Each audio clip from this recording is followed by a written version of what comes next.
तो ये poster war तो लाजमी। बिहार में मॉनसून के साथ चुनाव का भी मौसम है और विधानसभा चुनाव के चंद महीने पहले बिहार की नीतीश सरकार क्राइम को लेकर सवालों के घेरे में। पटना में एक के बाद एक हो रही कारोबारियों की हत्या ने नीतीश कुमार के सुशासन वाले दावे को हाशिए पर लाकर खड़ा कर दिया है। देखिए ये रिपोर्ट। बिहार में महज 11 दिन में 31 लोगों की हत्या का चौंकाने वाला आंकड़ा वाकई परेशान करता है। इतना ही नहीं, राजधानी पटना में तो अपराधी आए दिन कारोबारियों को निशाना बना रहे हैं। रामकृष्ण नगर में किराना कारोबारी विक्रम झा की गोली मारकर हत्या कर दी गई। इससे पहले 10 जुलाई को पटना में बालू कारोबारी रमाकांत यादव की गोली मारकर हत्या की गई थी। पटना में ही 6 जुलाई की देर रात दानापुर खगौल रोड पर स्कूल संचालक अजीत कुमार की गोली मारकर हत्या हुई थी और उससे 2 दिन पहले 4 जुलाई को पटना के बड़े कारोबारी गोपाल खेमका का मर्डर हुआ था। अब ताजा केस में कृष्णा मार्ट के मालिक को अज्ञात बाइक सवार बदमाशों ने गोलियों से भून दिया। स्टोर को देखने से ऐसा प्रतीत होता है कि वहां से किसी प्रकार की लूटपाट नहीं हुई है। तो घटना का क्या मकसद है वो हम पता लगाने की कोशिश कर रहे हैं। इसके बाद पीएमसीएच में काम करने वाली एक नर्स की भी गोली मारकर हत्या कर दी गई। कृष्णा मार्ट के मालिक और एक नर्स की हत्या के बाद बिहार में एक और हत्या ने चौंका दिया, जहां पशु चिकित्सक की गोली मारकर हत्या कर दी गई। पटना के ही पुनपुन में खेत से लौटने के दौरान वेटनरी डॉक्टर सुरेंद्र केवट का मर्डर कर दिया गया। पटना के कंकड़बाग इलाके में भी देर शाम गोलीबारी हुई।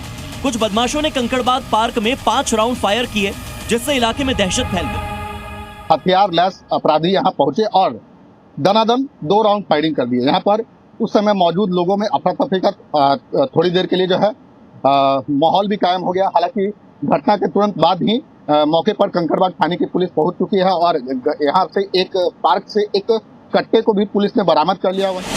स्थानीय लोगों के मुताबिक जब वो पार्क में इवनिंग वॉक कर रहे थे, तभी स्कूटी पर सवार युवक आए, ताबड़तोड़ गोलियां बरसाई और फरार हो गए।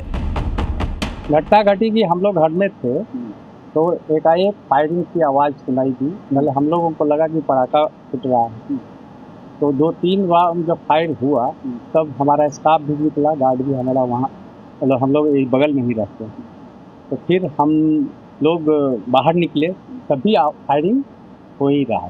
कितनी राउंड फायरिंग? हमको लगता है कि फायरिंग 4 से 5 राउंड। इस सब के बाद बिहार में सुशासन के दावों पर और बढ़ते क्राइम ग्राफ पर विपक्ष सवाल उठा रहा है। लॉ एंड ऑर्डर कहाँ है बिहार में? यहाँ गुंडा राज स्थापित हो गया। बिहार क्राइम कैपिटल हो गया देश में। बिहार में बदलाव की जरूरत है और जब तक ये सरकार नहीं बदलेगी तब तक बिहार के लोग भगवान भरोसे खड़े हैं। पिछले 3-4 वर्षों से जब बिहार में बालू और शराब माफिया का ही राज है, तो हत्या, अपहरण, लूट तो होगा ही होगा। अगर पूरे राज्य में बालू माफिया का वर्चस्व रहेगा, शराब माफिया का वर्चस्व रहेगा, पुलिस प्रशासन माफियाओं के साथ मिलकर जनता को लूटेगी, तो मारपीट, अपहरण, रंगदारी, मर्डर, कानून व्यवस्था की स्थिति तो ये होगी।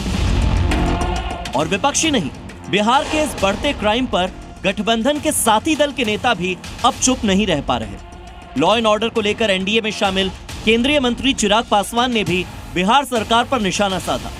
एक्स पर पोस्ट कर चिराग ने लिखा कि बिहारी अब और कितनी हत्याओं की भेंट चढ़ेंगे। चिराग आगे लिखते हैं कि समझ से परे है, बिहार पुलिस की जिम्मेदारी क्या है। चिराग की इस पोस्ट से एनडीए और जेडीयू नाराज जरूर है, लेकिन चिराग की साफगोई से एक बात तो साफ है कि क्राइम का मुद्दा आने वाले चुनावों में नीतीश पर भारी पड़ेगा। डबल इंजन की सरकार पर हमला करते हुए तेजस्वी यादव ने भी चिराग पासवान पर तंज कसा। तेजस्वी ने कहा कि चिराग को तो इसकी शिकायत प्रधानमंत्री से करनी चाहिए और उन्हें बताना चाहिए कि बिहार में अब जंगल राज आ गया। हालांकि बिहार में क्राइम रिकॉर्ड न तो लालू प्रसाद यादव काबू कर पाए और लगता है कि नीतीश कुमार के हाथ से भी लॉ एंड ऑर्डर का कंट्रोल छूट चुका है, और वो भी तब जब खुद नीतीश कुमार राज्य के गृह मंत्री भी हैं। वाकई बिहार में पिछले 6.5 महीने में हत्याओं की मानो बाढ़ सी आ गई।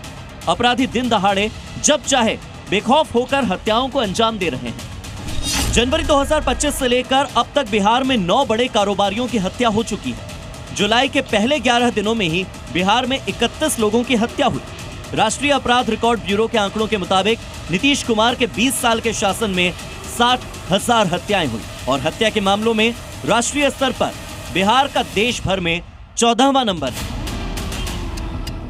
बिहार में बढ़ते क्राइम ग्राफ ने लोगों की सुरक्षा पर जब गंभीर चिंता पैदा की, तो ऐसे में राजधानी पटना में अब एक बड़ा सुरक्षा कदम उठाया जा रहा है, ऑपरेशन त्रिनेत्र, जिसके तहत शहर में 650 हाई क्वालिटी सीसीटीवी लगाने का फैसला किया गया। इन हाईटेक कैमरों से अब पटना की हर गली, हर चौराहा पुलिस की निगाह में होगा। रियल टाइम मॉनिटरिंग से अपराधियों पर नकेल कसी जाएगी। पटना स्मार्ट सिटी लिमिटेड ने 197 नई जगहों पर 650 अतिरिक्त सीसीटीवी कैमरे लगाने की योजना बनाई है। अब तक शहर के 415 जगहों पर कुल 3,357 सीसीटीवी कैमरे लगाए जा चुके हैं। लेकिन पटना में सुरक्षा के लिए इस नए ऑपरेशन त्रिनेत्र से जो उम्मीदें हैं, क्या वो उम्मीद पूरी होगी? अपेक्षा यही कि जल्द ही बिहार में अपराध की बढ़ती घटनाओं पर काबू पाया जाएगा। लेकिन क्या 2025 में चौतरफा गिरते नीतीश बाबू के सुशासन की नैया ऑपरेशन त्रिनेत्र पार लगा पाएगा? Bureau report, C media. Z News.